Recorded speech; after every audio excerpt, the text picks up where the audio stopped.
Hello, everyone. Welcome to another fun-filled edition of Small Biz Breakdown. My name is Brent Leary, and I will introduce you to the other breakdowners. Really doesn't sound too good. We'll just move it along. It's one of those days, folks. It is Friday. It is actually kind of nice here in Atlanta. It's 73 degrees and all that. But I don't know. I feel a little out of sorts or something. I don't know what's going on. Let me see. Let me ask Leland. Maybe he can help me out. Leland, what's going on, man? Hey, Brent. Good to be here. I gotta say, your introduction kind of had a Mr. Rogers feel to it. Ready to talk about our feelings? No, we're not.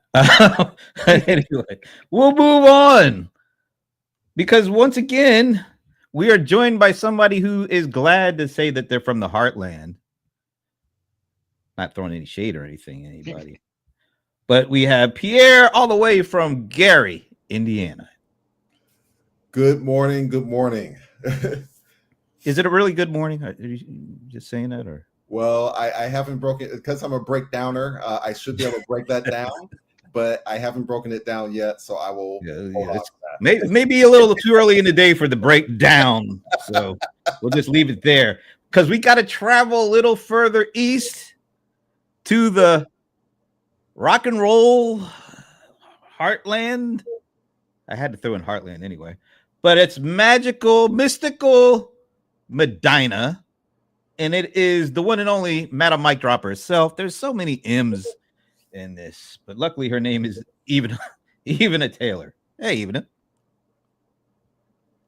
We can't hear you. Sorry. Good to see everyone again. Is it really good to see us, Ivana? Is it really? It really is. For me, right. it really. I lead a lonesome life, so when I see you all, it is a pleasure. A lonesome life. Okay, I don't know if I believe that. Am I fuzzy? I feel like I'm fuzzy. No, you're okay. You're looking good as usual. I have to do the little. That's like a thing now. With me. That's a thing. You mic drops, fuzziness, that whatever. All right, let's keep it moving. We're going further east to our nation's capital, where absolutely positively nothing is happening as usual. But the one thing that does happen is the smile on this man's face. Shashi Bellamkonda. Hey everybody, Brent, Leland, Pierre, Ivana. I'm not Ramon Ray, and I will get a word in this time because he's unfortunately or fortunately not joining us today. That was quite the opening statement there, Shashi. I don't know where to go after that. I guess I'll just go, to last and certainly least. Is that really wrong for me to say? I mean, I feel a little bad about saying it. Not bad enough to not ever say it again, but yeah, it's a little touch of madness. Here's the cold one. Some call him the bold one. I have to say, when you reach a certain age, you kind of get called the old one too. He is John Colder Ice Lawson, folks. Oh. Wake up, sir. Where's your cup of coffee? Not coffee. What is it? Rum? It's vodka. Oh, vodka. I think we all need an adult beverage. We should start doing that. Even where's your 40? Even where is your 40 at? You need the 40s out here. All right. Do a special edition. Small biz or a breakdown while drunk. Yeah. I'm hammered. I'll tell you what, that is a thing. There was a guy I used to watch who had a YouTube channel, and what he would do is do an analysis of your website, but he would be drunk. And people paid for this. And the whole point of it was like, I don't understand why this button is here. Like, it's just like the idea is that you should be able to get through your website and purchase something even when drunk. And people paid this dude to get drunk and talk stuff about their websites. Exactly. And to the point where he was like because of the nature of this work, he says, I'm only doing this, I don't know if it was like once a month or something like that. So if you wanted him to review your website while drunk, you had to get in line You had to get in line. and pay. This world just don't make no damn sense, does it?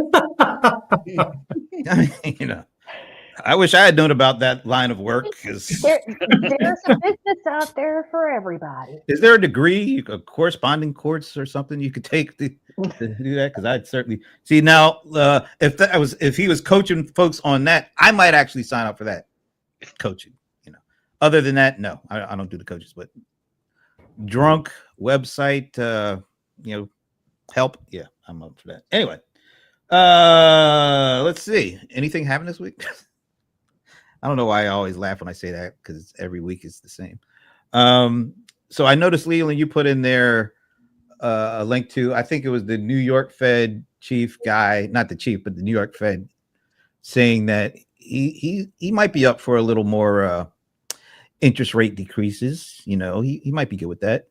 But then I have to counter with the Boston Fed saying not so fast. We might have to slow it down a little bit. We might December, we might not, and that's what really freaked out the markets the other day, because this has been a week of market freakouts. But the one that really surprised me was, you know, we're all living in this AI bubble, right? And the one company that the whole world turns to when it comes to trying to figure out, is this AI stuff a hoax, fake news, or should I say fake news? No, that didn't sound right. Fake news, or is it legit? Is it real? Is NVIDIA. So everybody was just freaking out.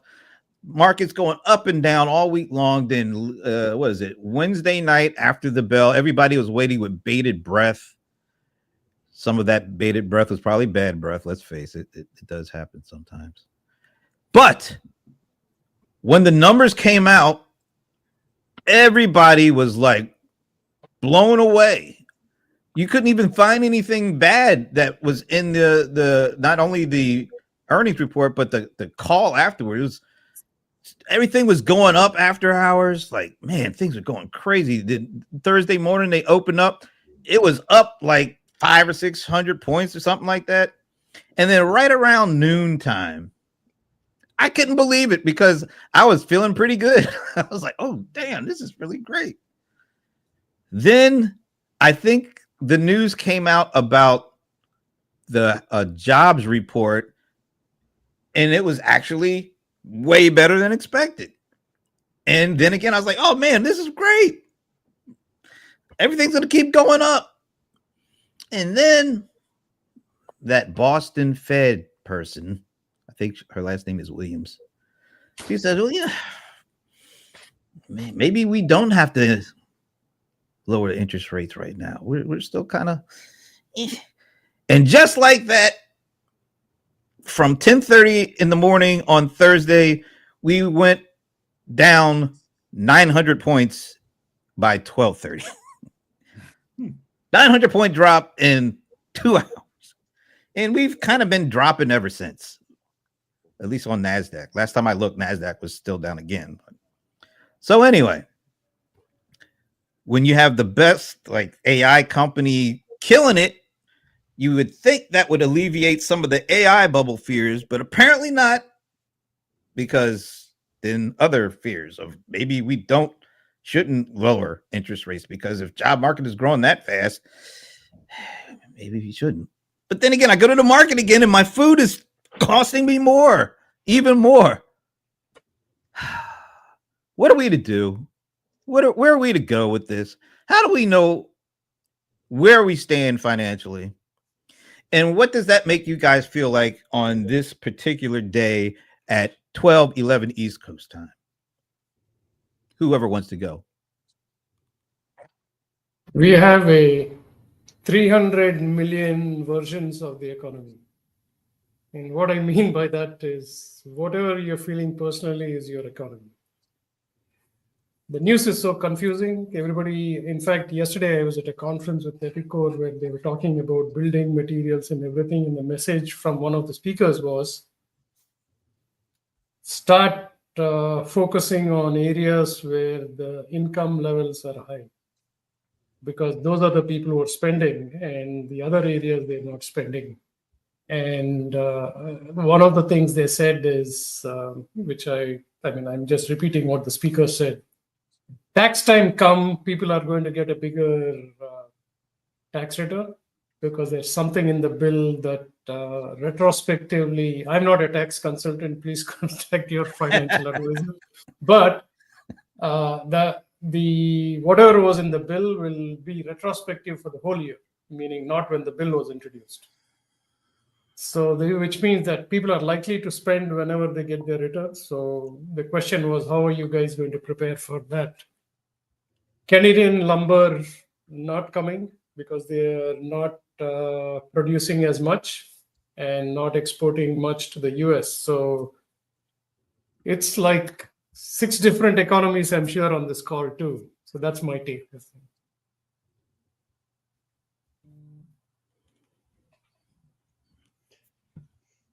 There's a lot to unpack from what you just said. One of the things that I found interesting was that you got 2 feds with differing ideas, and that's odd. That is a really odd thing, and I like it. and the reason why is over the last I can't remember the stages. It's like 20 years, 30 years, or something like that. All of the feds have voted with the chairman, with a few exceptions, and by few I mean like 1 or 2. And to me, that goes: is there discourse? Is there people? Are people talking? Are people actually looking at the information, talking with each other, evaluating things really, really well? Or are they just all on autopilot and saying, well, if this guy says it's good, then it's good. If he says it's bad, it's bad. And so when I see discourse, I think they're talking, they're actually evaluating. There's more than just one person's opinion in the room. And so that kind of gives me a little bit more hope that we're getting a better answer than opposed to, well, everyone voted the same. That to me goes, unless the evidence is extremely strong. Like, if you get a jury and, every person votes the same way, then that means you got some really good evidence that it goes, that person is guilty or innocent. It's the same way in this way. I want to, if everyone's voting the same, I want to make sure that that information is concrete and then we're going in the right direction and it's good. But when you got discourse, it means that they're talking, and that's also good. So.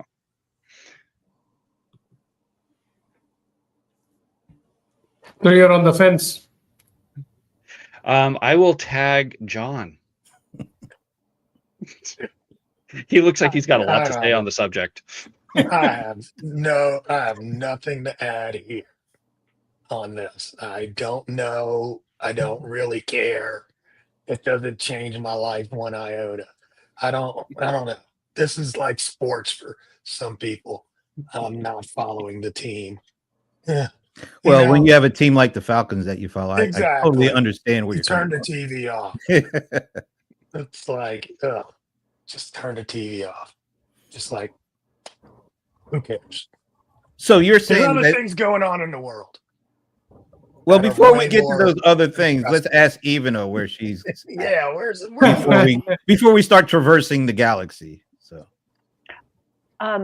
well, 2 things that I've been thinking about. One is Shashi talked about.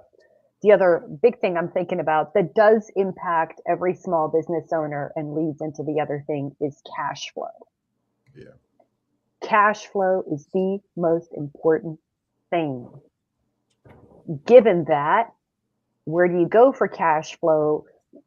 The easy thing to say is sell to the people who have money. That's like a duh. The problem that I can't seem to wrap my head around is that there are, I'm going to be generous and say maybe 20% of the marketplace has money. The other 80% doesn't. And so I'm thinking like there's only so many people who could serve that 20%. There's only so many, in the world of small businesses, there are only so many accountants, so many landscapers, so many services, so many products, so many things. There are only so many. And then the jobs numbers, and I think Brent, somebody posted in our little chat about additional layoffs. And I think I even heard, was it Verizon? I think that was Leland that posted about Verizon. Yeah. Verizon. And then as I was driving along, I heard that Amazon, I don't know, do they need 600,000 fewer people? I don't know. Something's happening over there at a time where the busy season is happening. So now I'm like, okay, so all these people, the white collar people who are out of work, the most obvious thing you're going to do is like become a consultant. And again, sell to whom? Exactly. So that's what's been on my mind. I have no answers. For that, we're going to go to Pierre.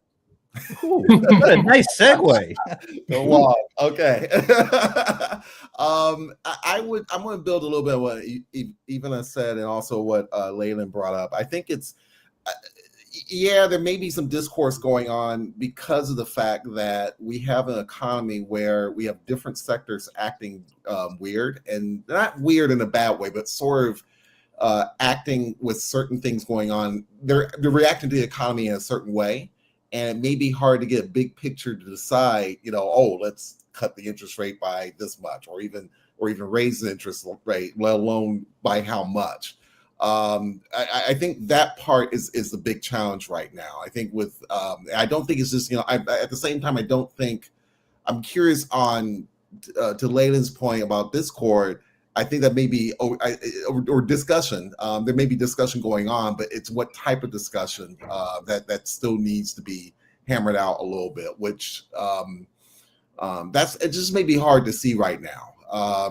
Even when you look at Bitcoin going up and down, and we always know that Bitcoin, the digital currency, there's always this question of it doesn't really have a what is this intrinsic? People question whether there's an intrinsic value to set a bottom for. It's the fact that there's volatility and you're not sure what that volatility is telling you. It is, I think, part of the issue here. So we'll see what happens. Thanks, Lauren, for hanging out with us, and sell to small businesses that still need your services. And small to mid-sized companies are what will save us. Yep. That's been the case normally, right? Like throughout the history of our economy, I guess it's what 70% of the spending is done by consumers, and what percentage of employment is done by small business is a pretty significant number. I don't have it right in front of me, but it always does feel like that. But does this feel any different than in years past? The situation we're in right now. It does to me. It does. Yeah. To me. I mean, Okay. God, Expand, please. obviously. In what way? It might be obvious to you, but us mere mortals, we might not know. We want to know what you know. Really? I don't know. You guys freak me out a little bit. Y'all Really? just act like, it's like everything is so abnormal. And it's just like, oh, well, the things are going, and it's like, no, everything is effed up. And it's obviously effed up. And we keep seeing the numbers being effed up. They go up, they go down, sideways. We're going this way today. Tomorrow, no, we're going this way. We're going to release that. No, we're not. I mean, it's just as ridiculous. And the fact that we've gotten so used to stupidity that we can't even recognize that we're in it is so weird to me. It's very weird. Has it never been like that? Has this always been the case where people were kind of ignorant of what was going on because of the chaos and the fluctuations? Yeah, or is it just now the happened fact that before. because we have all this technology and all this information at our disposal, like we've never had in the past, now we know how dumb it is? Or do you think it's always been like that?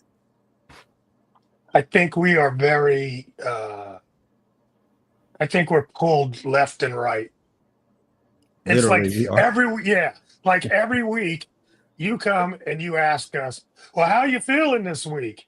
And and then you giggle because it's like, hey, there's nothing going on, but you laugh because you know there's so much going on. Right? I It's think like you kind of play it off. I know Like, it it's from my crazy out perspective, here. but I've got to ask you guys because we don't all have the same thoughts and I know perspective. y'all chill. Y'all are way too chill for me. I'm like, house on fire. This is what we wanted. We've been waiting for you to do this. You usually just sit back there with your smug, imperious look, with your mug of coffee or whatever the hell's in it, saying, "Oh, I don't care." Now we know you really do care. Damn it! Oh, I do care. You're like the rest of us. You care. I feel better now. I don't know about you guys, but Let it all out. Let it all out. Let your feelings just let flow. it flow. Let it flow. My I feel husband better. said you got to rant every now and then. You got to let it out. And I said, no, repression and suppression is the way to go. Yeah, way to go for the heart attack or stroke. Right? Let That it was manifest our- into an aneurysm. Yeah, right. Hey, look, you've got Lauren freaking out too. No, So there it is.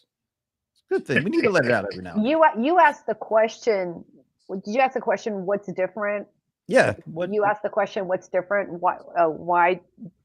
do you I let don't me know let me that let me kind of frame it just to make sure I'm trying to get what I think is in my head over to you.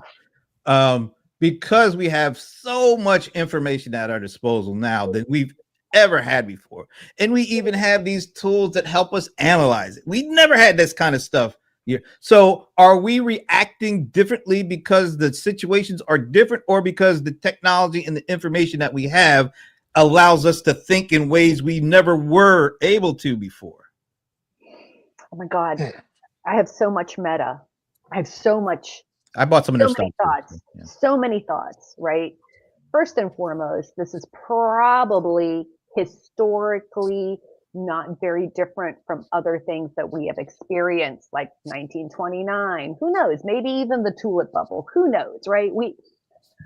So personally, I believe that history absolutely repeats and it rhymes and all those things. Raps, so I don't believe that this is so unique. All of us here in on this panel have lived through several massive market downturns and disruptions and so on and so forth. And I would love to hear your guys' thoughts on this, because I was thinking, I went back as far as, let's say, I wasn't really impacted in 1987. My husband was impacted in 1987 because he had some investments even that far back. I was not affected by that one. I was affected by the dot-com bubble. I had earned the very most amount of money. I was still young. I was in high risk. And then I had a corporate breakdown, did not move my money in time. And I lost like half of what I had saved in my highest earning years. And then so there was like the dot-com bubble, but think about that. That was like technology, right? I don't remember, maybe some of you guys do, I don't remember that other things were in disarray other than Y2K, right? Other than Y2K, other parts of our economy were not in a total disarray. And in 2008, when the housing bubble or the housing crash did its thing, that sort of felt kind of localized, right? They took these products, they created these, bad bundles and blah, blah, blah. It had to do with mortgages and so on and so forth. So, and that felt localized to me. What occurs as different right now is that everywhere I look, it feels chaotic. Bonds aren't behaving the way they're supposed to behave. AI and technology are doing their thing. You've got unemployment, you've got tariffs, you've got like the world economy. Like it feels like everywhere I look, I see something scary. And so that is the reason that I am freaking out. And that is what's in my head when I think, is this different? Now it feels like there are geysers going off everywhere, where before I didn't have that impression. What do you guys think? Is there any truth to what I just said?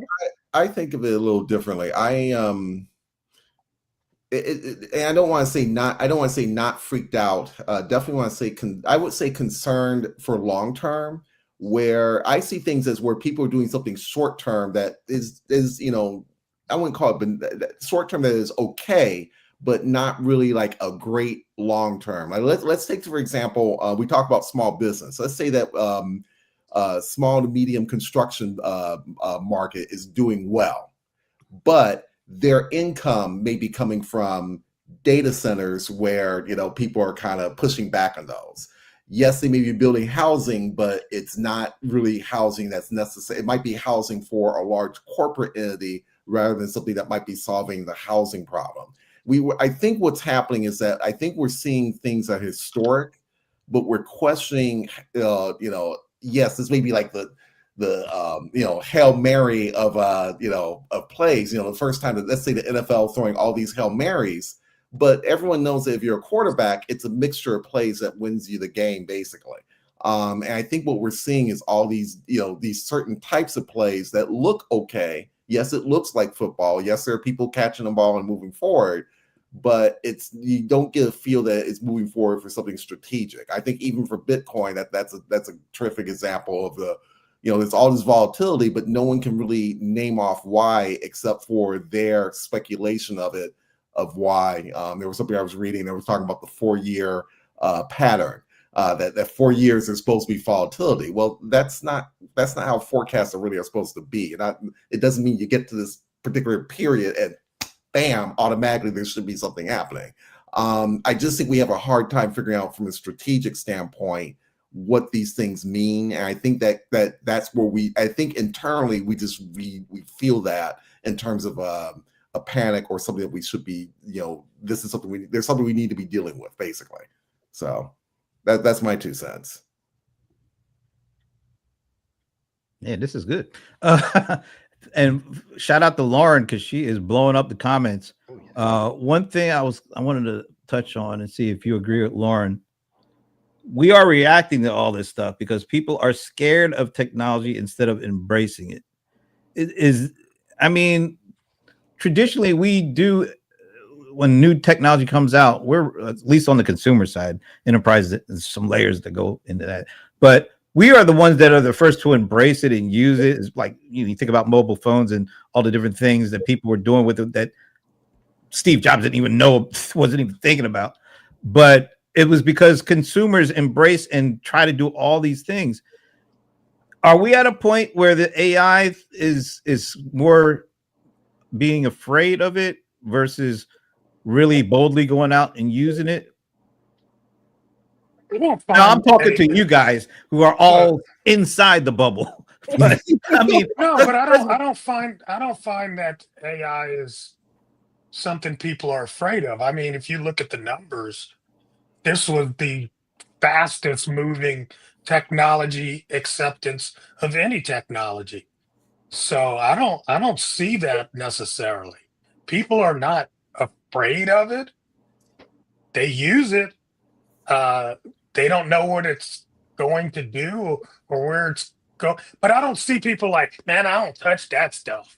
I don't feel that like I felt with other technology. I really feel people are embracing it. What was another technology that you saw? Oh my God, people were like, oh, I can't use this. Oh, social media. I remember when social media first started, I was actually at an all CEO closed conference with 25 CEOs of companies. They were on boards, and I called it the good old boy club. And I was slated to do a presentation on social media. And they were like, no, that's a fad. That'll never go anywhere, blah, blah, blah. That's for kids. Yeah. Well, Yeah. you know, And especially I'm with like, those media. kids are going to be your customers and managers, like in the next 5 And years. your bosses. Yeah, right. Yeah, I think. Oh, go ahead. Well, I was just going to point out, it's like we've had, you know, social media in the past, like Friendster, and you know, there, you know, and MySpace, and they, you could look back and you can say there has been this kind of thing before, and it's failed. So why should I invest so much time and effort and money into something that in the past has failed? And I know that, you know, with like the advent of like the iPhone, all of a sudden social media became much more accessible. And I think that that right there, when you have social media in your pocket and you can just pull it out and you can just flip through things, that became, I think, the kind of catalyst for kind of it exploding a little bit. And you could share pictures easily instead of having to upload them on your computer. There's something that John said, which I think I'd like to underline again, is everybody is using AI, but they don't know what to do with it in a form yet, right? And there's a lot of confusion whether like AI is Chat GPT or not. Like again, yesterday at the conference, one of the examples, rural area, not very forward. This chain of shops caters to the local population who come in, buy in cash or check. They don't use cards, no computers, so no online business and things like that. The advice there was like, you probably need, instead of customer facing AI tools, you probably need AI for your internal like analysis and predicting of business. So I think the use case for AI is large and varied. When people don't understand something, they do fear it. Like they hear about the hype where you know, it's going to replace everybody. It's doing, everybody need to work only for 3 days a week and get the same salary and, you know, enjoy life. Seems utopian, right? And Haven't we seen that before? I mean, that was like the Oh, thing yeah. with computers, and that was the thing yeah, with TV, and that was the thing.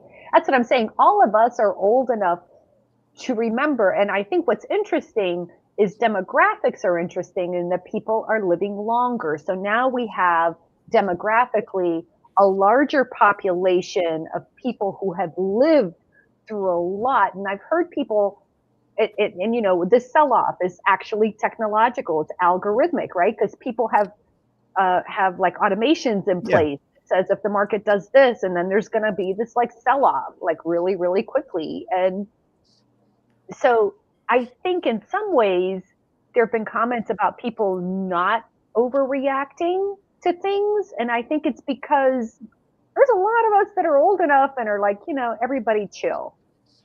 We must.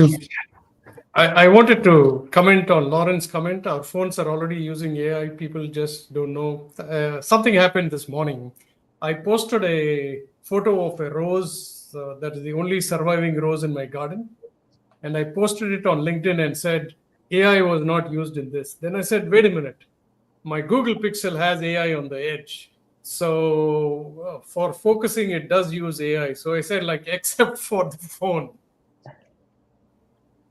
You know, so we have been using AI for like, gosh, Waze, 10 years, Google, Amazon, all of them for 20 years. You just need to figure out what is your best use case to use it. Autocomplete. How long have we had autocomplete? Yeah. I think the other thing too is because I think this is a little bit of opinion of mine on technology. People adopt when they can kind of imagine what that technology is associated with. Like if you go way back to when the automobile was first introduced, people heard the term horseless carriage, which helped understand how that, because the car was a new technology at that time. You know, you fast forward to computers. There are some things with maybe physical computers. I remember IBM Aptiva. They made their shell black because they wanted people to associate the computer with home electronics, a stereo, TV, that type of thing. So that way people can kind of imagine the use case for it a little bit better. I think with AI, I think, you know, ever since we've had businesses built on platforms, think Uber, for example, Amazon, obviously. We don't physically see anything except for maybe for Amazon, the big data centers and the warehouses, basically. But you don't physically see a store with a certain shape to it.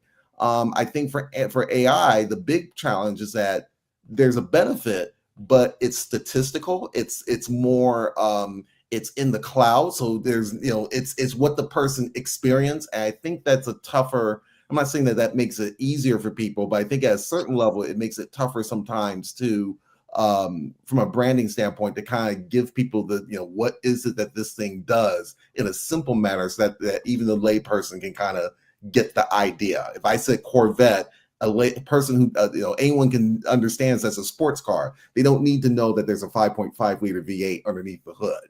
So they need things that they can reference. I think that's where the AI anxiety comes in a little bit. We don't have our frame of reference is not as solid as it has been with other technologies historically.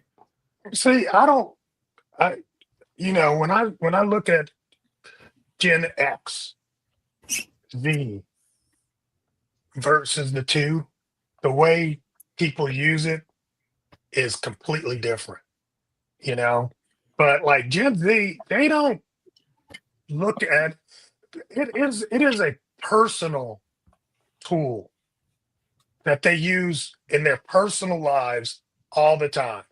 If they want to create a recipe, they take pictures of the food and create a recipe.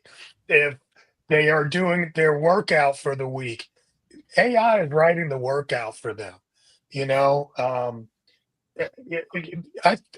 they're dealing with their personal finance, they're using AI. They use AI all the time. So this idea that people are scared of AI, not the ones coming up, maybe the other ones, the Gen Xers are, but Gen Z is 100% in on AI. They use it all the time. Matter of fact, I find them using it, and I'm like, why do you go there first?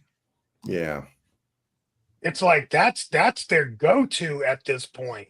And I think it's going to get more and more like that.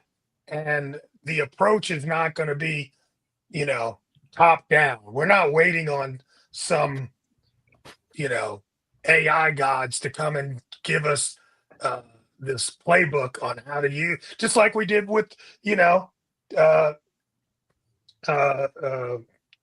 shoot, I just lost my thought. Whatever, Facebook and all that, and somebody didn't teach us how to use it. It was once the users got it in their hands, then it's like, okay, they directed how it was going to be. And I just think that's happening with AI as well. And you're going to start seeing it bubble up from the bottom up versus top down. I'm seeing it. I am seeing it, and I had a thought about it, which is so my son is a Gen Z, and he uses AI, and the way he uses it, don't even laugh about this because I laugh about it already. Now, see, you make me want to laugh immediately. Right. I'm already I want you ready to. My son is heavy into Dungeons and Dragons, but it's all online. He's with his college friends, right? And he uses AI. They have literally, it's shifted the bottleneck. This is what AI has done. If I'm in manufacturing, right? So I think in terms of like how does activity flow? And it's moved this bottleneck. And I love that description because instead of spending time, let's say, painting figurines and doing things like manually, right? AI is there to convert whatever is in your head, this creative thing you have in your head, creates it, right? So he is so that bottleneck has shifted from sitting in front of a computer, let's say, and writing out a story and creating these things to where it's shifted. And now their whatever campaigns or whatever it is that they do is 10x more complex.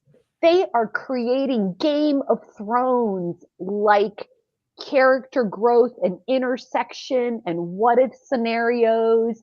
It kind of, John, to your point with AI helping you create, instead of just creating the ad, creating that A/B testing, right? So instead of wasting all this time coming up with permutations, you funnel your creativity into bigger thoughts, more complex thoughts. What if this? What if that? And I am watching my son create things that would have taken months upon months upon months in like minutes.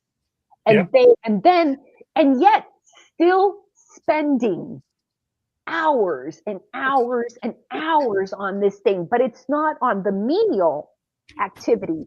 It's on this higher level strategic type thinking. I mean, that's a mundane example, but I think we think of it in terms of these bottlenecks. Where is it? And then now the bottleneck has moved to higher level thinking, strategic thinking, and so on and so forth, rather than like, instead of just spending 20 hours writing a marketing plan or 20,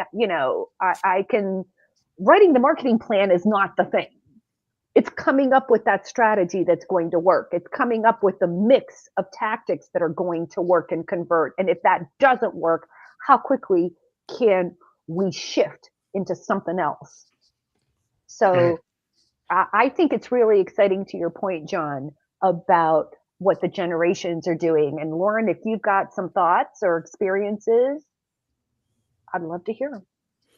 But before we do that, Shashi is about to roll. So any last thoughts, parting words, Mr. Smile? No, I think it was a very interesting discussion. I'm glad John got it off his chest. All that fronting isn't good for you, I tell you. It really and I think Shashi has a new name, Mr. Smile. I like it. Okay. Hashtag Mr. Smile.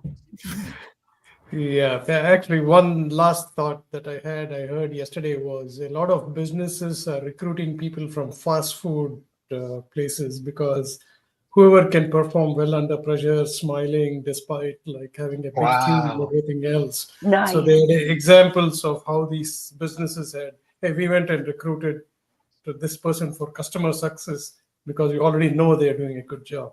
With that, thanks everyone. Have a happy Thanksgiving, actually. Yeah, happy Thanksgiving to you, Shashi. Thanks. Bye. All righty. This has been really interesting. I don't know if I want to throw a monkey wrench into this or not.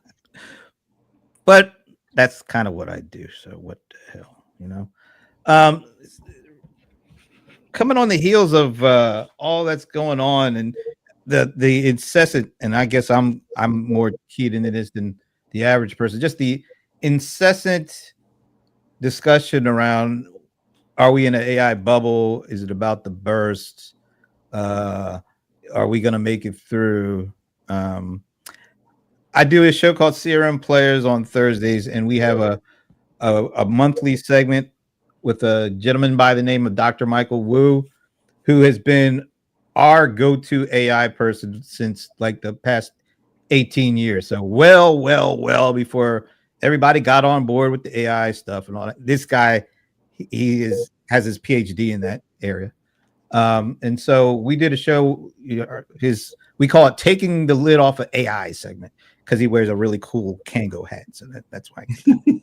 So for those of you who don't know what a Kango, I'll just Google it, or I don't know, AI it, or whatever you want to call it. All right. So this has been a very weird week when it comes to AI in the bubble, because what I was talking about with NVIDIA, killer earnings. Everybody just hanging. I mean, I'm watching CNBC and they got like a close down till NVIDIA, like countdown on the day they do their earnings. I've never seen them do that with any other company like this. So everybody's watching this and they just blew it away. I mean, complete every metric you could think of. Great earnings potential going forward. Great kind of they're raising their estimates, all this kind of stuff. You couldn't really ask for a better earnings. And everybody looks at this as the kind of the poster child for AI health. And because they blew it out, people are thinking, oh yeah, this is great. We're no more talking the bubble, at least not in the near future. The next day, of course, everything goes to hell. So you can't even count on that because there's so much fear and uncertainty around, is this AI stuff, all this money that we've been talking about over the last several weeks.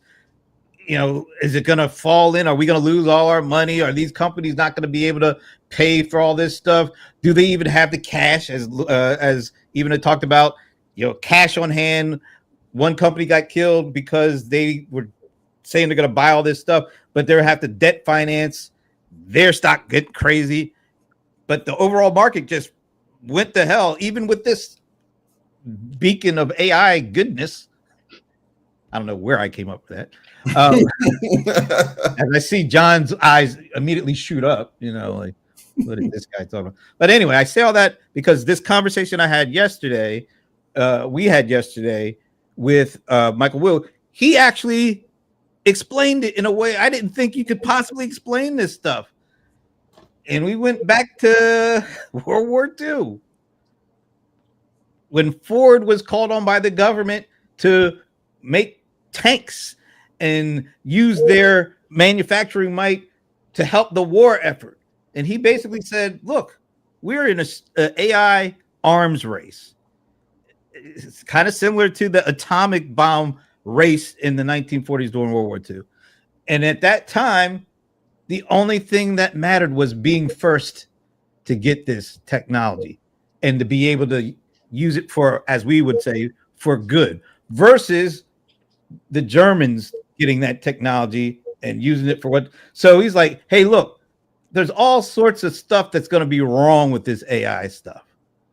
We already are seeing some of the bad effects of it, but we have to push forward and put that at the forefront, because if these other guys get that technology and they do what they want to do with it, not only we're going to get the negative effects of the technology, but we're going to get that plus these folks and the motives that they want to get it for. So this economy is like a wartime economy where everything is going into this one thing, warts and all. And if we aren't the victors, then everybody else is going to lose outside of the bad guys. And he said this is what it feels like right now with this AI stuff.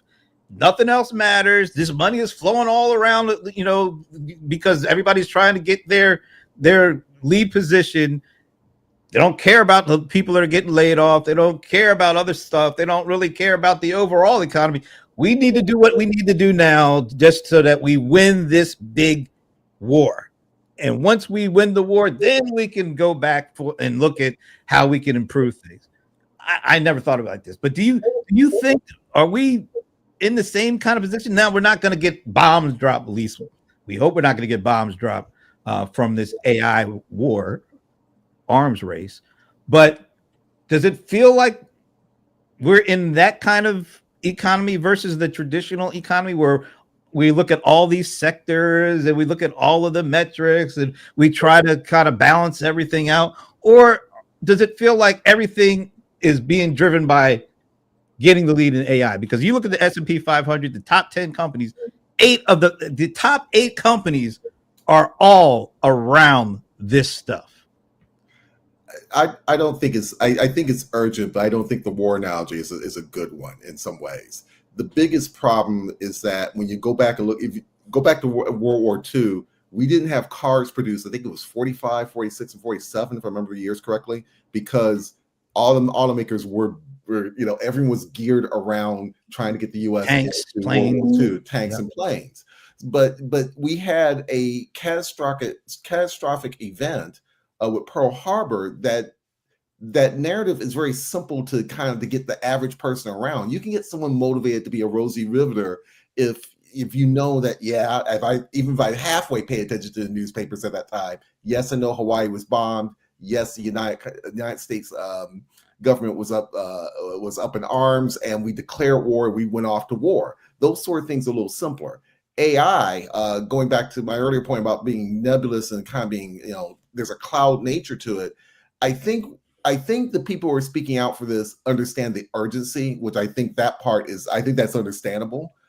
But I think the problem is that there's still not this one thing that you could point to and say, this is the thing that we're going to be fighting against. They're fighting against a prediction, which is a little different. And it's hard to get people motivated around that to come up with direction and come up with innovation, basically, which is what you need if you are fighting in said war. I'm not trying to be a Debbie Downer about it. I just think that I think if you're trying to convey urgency about technology, you need to have something very clear that people can wrap their heads around with it. And I don't think that's if the powers that be, the Googles of the world and the Intels of the world, you have to think more about, it has to be something that feels a little something more in the marketplace. It has to be something a little bit more to the gut if you want people to kind of pick up.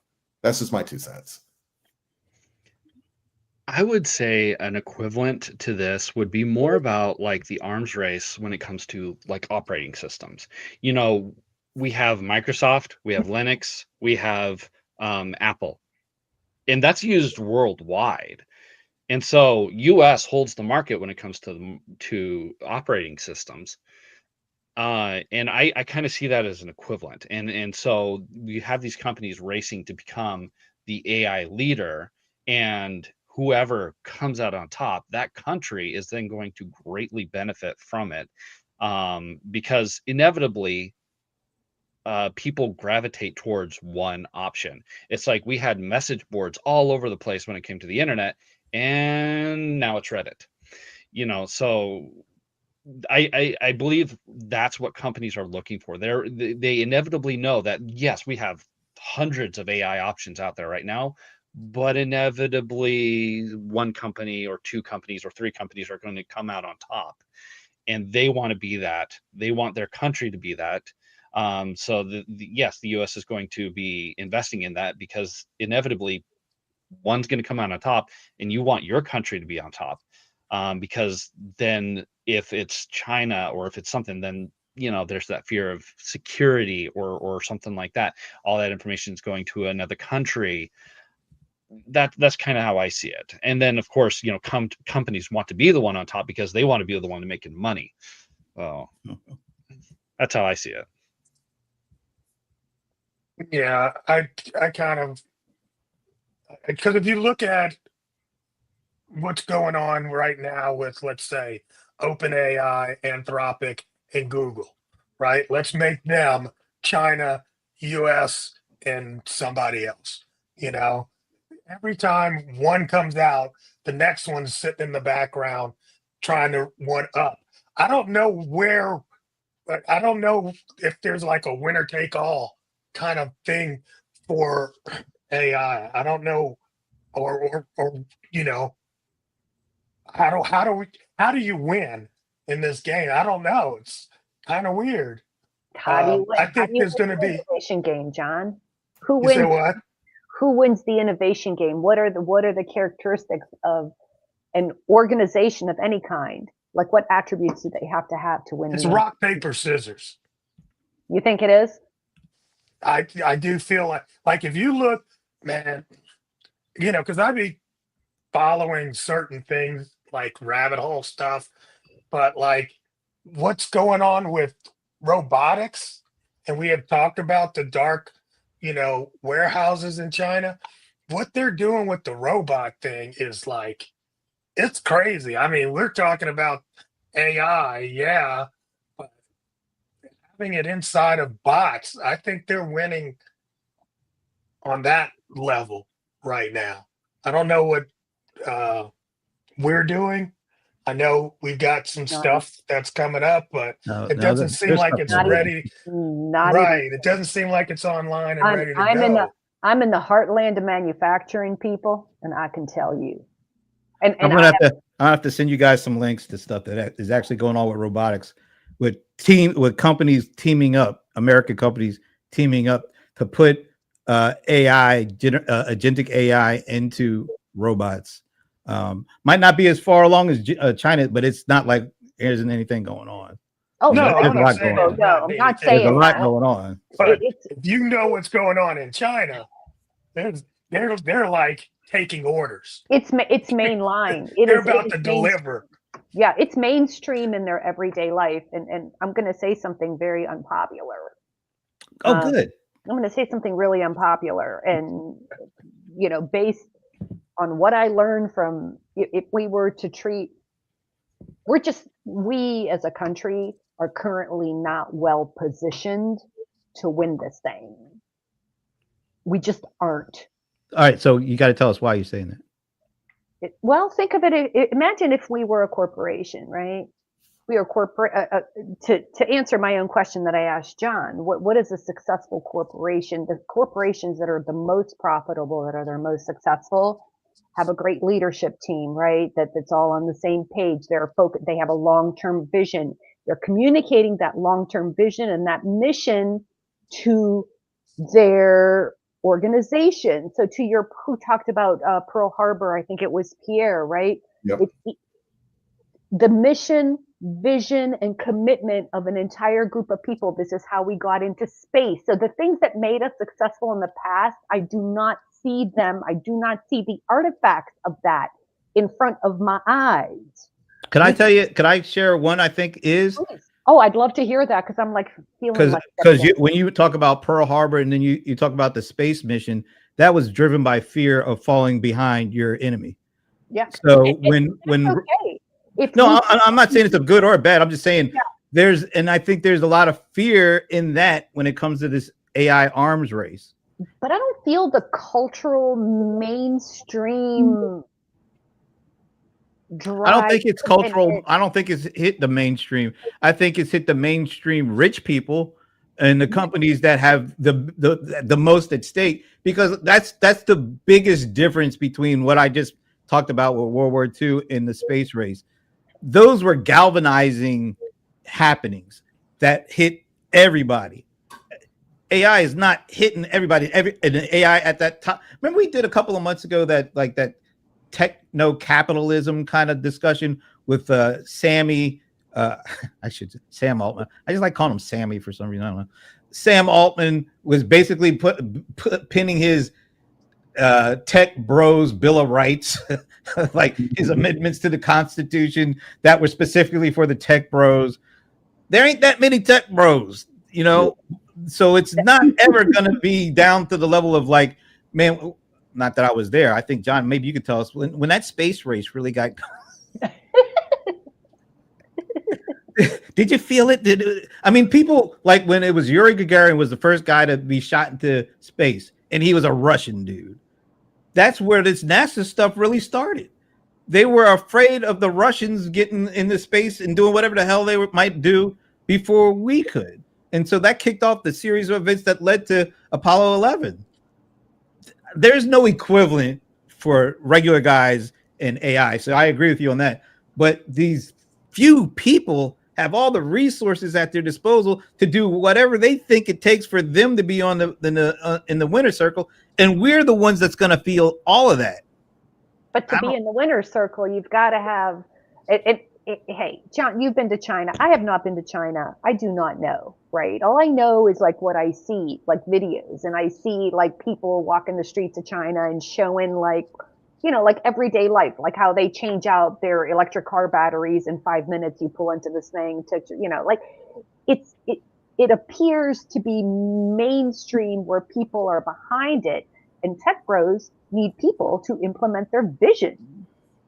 People got to be doing things. You can't have, 100 million people like just doing nothing. I think they give enough of the AI goodies to, like you were talking about with the Gen Z folks. They live off of this stuff. They don't have to pay a lot, but they use it and it becomes their life. And they got a lot of these folks that are around that they are able to kind of leverage that along with the robotics and along with some of the huge amount of money, the huge infrastructure they're deploying, that they can reach so like the whole world with a relative few actual human beings being a part of that. I don't know that that's a good thing. I don't know. I don't think it's a good thing at all. That's what seems to be happening. Like Pierre, I have concerns. So, I mean, here's the thing, actually, honestly, when it comes to resources, hard resources, China resources versus US resources, game over, man. China is government led. They're building. We're starting to build stuff. They've already built it. They've got all the rare earth materials. They're building in Africa so they get more rare earth material. I'm telling you, man, there's so many things that have to happen to make this big conglomerate run. And I don't see America. We have the technology, but we don't have the resources. Well, we used to have the resources, like human resources from China, but we don't seem to want immigration. We don't. anymore. That's so sad. But no, I mean, I just heard. I know he's flipping now. He's flipping back and forth. Well, because he realized. They realize. Well, the folks that are in his ear realized. We need that, man. It's kind of crazy. I think that one thing you're right about what China has that I don't think we'll ever have is government being able to just say, "Yo, you're going to do this," because over here that's not the way it's supposed to be. Right, and everybody do it. Right. No questions asked. It's like that doesn't happen here. And even when they did the space program, life was, in general, I'm just overly generalizing, life was very different in the 60s. Right? Well, we were coming out of the war, and the 50s was the decade of building back and investing, and the middle class was created. You had the infrastructure of this interstate being built out. Times are really good. Picks and shovels are all over the place, and then it was easy to sell people on the importance of going to war with Russia in space. Right. I don't think there's anything except what seems to be happening with this Epstein thing that is galvanizing all parts of our people. I don't know what takes, other than that kind of situation. What will it take for everybody to say we need to do this and we need to do it now? We're all in. Aliens. So basically, Independence Day. Yeah. Will might be a little too old now to be doing that kind of stuff, but Leland, you look like you were trying to get in there for a minute. I was. I thought so. I thought I saw the lights coming on. I thought there's something. I will say that there's an element. You guys were talking about fear, and while there is, John saying that not as much, there is still some fear with AI taking over jobs. Of course, if you got these dark factories, then that's going to displace jobs. And we're at a point where we have the full capability of automating ports, to where you only have a handful of people, and we have tons of ports that are not automated because it's going to take away jobs. And so, and this has been decades that this has been going on. And if we're not going to move past ports being automated, what makes that we're going to take jobs away from like factory workers and stuff like that? We should be moving towards that, because inevitably it's going to happen elsewhere. And train people on being able to maintain those systems and being higher skilled jobs. But I don't know if it'll happen. We need to think differently about absolutely everything. That's how transformative AI is. And I think if we want to be competitive in something, even rushing to win this AI war, if you want to call it, whatever it is you want to call it, I think that's too much short-term thinking. We need to think longer term than that. And we are so good at that. We are so good at dreaming and thinking big thoughts and innovating that we need to I'm not saying let this go. Back when I was in manufacturing, we had two engineering teams. We had an engineering team that optimized what we had, and we had an engineering team that was thinking big thoughts, creating new tech.